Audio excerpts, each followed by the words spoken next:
வாங்க இன்றைக்கி என்ன வீடியோன்னு பார்த்துடலாமா? Homemade pizza. அதுக்கு பண்ணுறதுக்கு 1 கப் அளவுக்கு மைதா மாவு, உப்பு, எண்ணெய் எல்லாம் சேர்த்து மிக்ஸ் பண்ணி வச்சதுமே அதில் ஆக்டிவேட் பண்ணி வச்சுருந்த ஈஸ்ட் அதில் ஆட் பண்ணிவிட்டு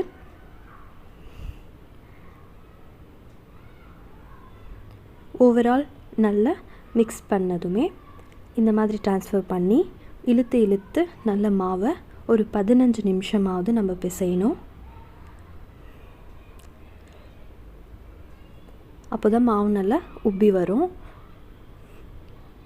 மாவு நல்லா பிசைஞ்சதுமே ஒரு பவுலில் போட்டு எண்ணெய் அப்ளை பண்ணிவிட்டு அது மேலே ஒரு ஈரத்துணி போட்டு மூடி வச்சிடலாம். அதை 1 to 2 hours எந்த டிஸ்டர்பன்ஸும் பண்ண வேணாம்.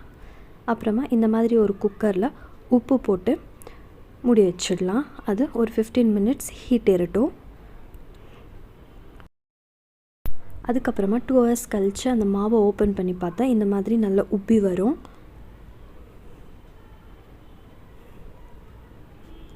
தேவையான அளவு மாவு எடுத்து பிஸா ஷீட்டை ரெடி பண்ணிக்கலாம்.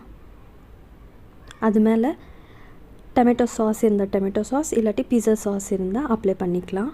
அப்புறமா தேவையான அளவு அதிகமாகவே கொஞ்சம் சீஸை ஆட் பண்ணிவிட்டு ரோஸ்ட் பண்ணி வச்சுருந்த பன்னீரையும் அதில் ஆட் பண்ணி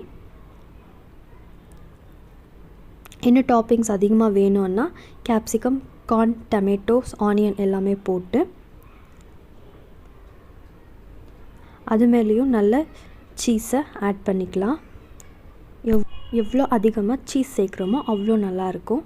அப்புறமா ஹீட்டான குக்கரில் இந்த மாதிரி ஒரு கப் போட்டு ரெடி பண்ணி வச்சுருந்த பிஸாவையும் மூடிட்டு லோ ஃப்ளேமில் 20 minutes அது நல்லா குக் ஆகட்டும். 20 minutes கழித்து குக்கரை ஓப்பன் பண்ணி பார்த்தா சீஸ் எல்லாம் ஃபுல்லாக மெல்ட் ஆகிட்டு பிஸா ரெடியாக இருக்கும் பாருங்கள். அதுக்கப்புறமா ஒரு பிளேட்டில் ட்ரான்ஸ்ஃபர் பண்ணிவிட்டு கட் பண்ணி சாப்பிட்டா பிஸா நல்லாயிருக்கும். ட்ரை பண்ணி பாருங்கள்.